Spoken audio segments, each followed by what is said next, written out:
Hey Christians, this is Mitch again, and this time I want to talk to you about the problem of unanswered prayer. You know, Jesus made a lot of extraordinarily broad promises about prayer and what it can do for you. Check out some of these.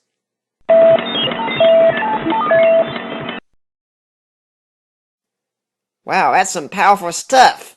But hey, when was the last time you had all your prayers answered, huh? Listen, as Christians, you have to take what Jesus said seriously. But the only way you can get out of this is to have his words die a death of 1,000 qualifications. Why not take the easier answer?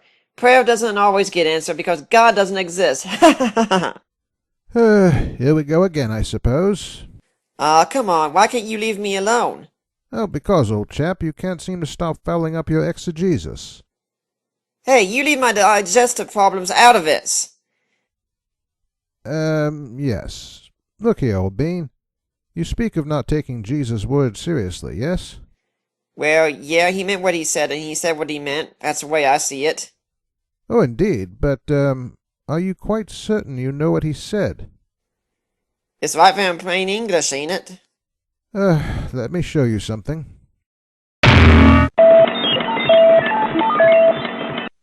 Now you know this story, yes? Yeah, what does that have to do with anything? Do you think this promise was literal? I don't know, it does seem kind of weird for Herod to promise up to half his kingdom. Maybe he was exaggerating. Oh, so you don't take what Herod said seriously? Hey, I didn't say that! I said... Wait a minute, are you saying that Jesus' prayer promises are like Herod promising half his kingdom? Why, yes, that's exactly what I'm saying. I mean, think about it. If Herod's promise were actually fully literal, one would have to assume that the girl's immediate answer would be along the lines of, "Why, thank you, sir, I'll take the north half, please." After all, with that kind of power, she could get her mother John the Baptist's head anyway. The key here is that to offer half of one's possession was a favored expression. It simply meant that the person was exceedingly grateful and wished to bestow a generous reward. By the same token, it's a decontextualization to take Jesus' prayer promises as literal promises that are to be taken liberally advantage of. Promises like Herod's were made with the full understanding that they were dramatic hyperbole, not an ironclad literal guarantee. So it's not me who doesn't take Jesus' words seriously, old man. It's you.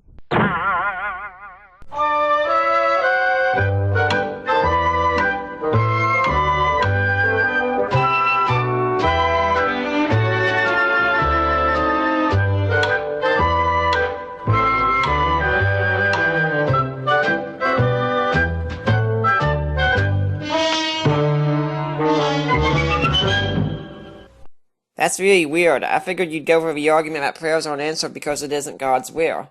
Oh, that's quite true as well, but the reality is that in Jesus' day and age, only a small number of sages were considered pious enough to ask for anything they wanted and receive it. And the pious, of course, wouldn't be going around asking for just anything they wanted, but only what they supposed to be in the will of God. Come on, that's just a qualification you're adding. Jesus didn't say anything about God's will. No, he hardly had to. A call to believing prayer presupposed a heart of piety submitted to God's will. It's inherent in the very nature of the proposition.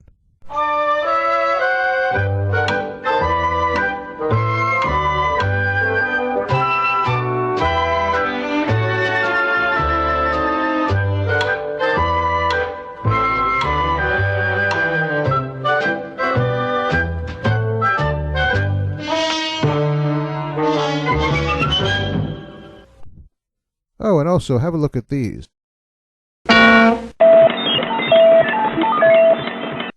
Okay, so? Well, notice the objects of each prayer, basically daily staples. Not a Rolls Royce or wealth or even being spared suffering or ill health. Now, given those parameters, do you really think those promises by Jesus offer a chance at unlimited largesse? Or do you suppose they might suggest a more humble approach? Well, I guess. But what's the point of prayer, then? Well, within the context of an ancient patronage relationship, one in which God the Father is patron and believers are clients, Jesus acts as a broker for those prayers. In such situations, no client expected unlimited granting requests, and likely even knew many of them would not be granted. However, submitting the request was a proper and honorable way of recognizing the authority of the patron. That's also why persistence in prayer is presented as a model. One was expected to continue to recognize the patron's authority even when a prayer was not answered positively. So what you're saying is, prayer was sometimes sort of like a legal formality?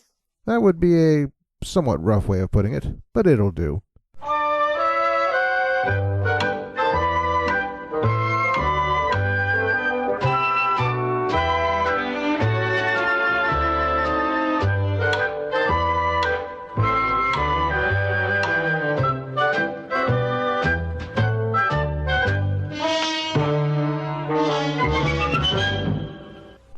Man, these issues are a lot more complicated than I thought.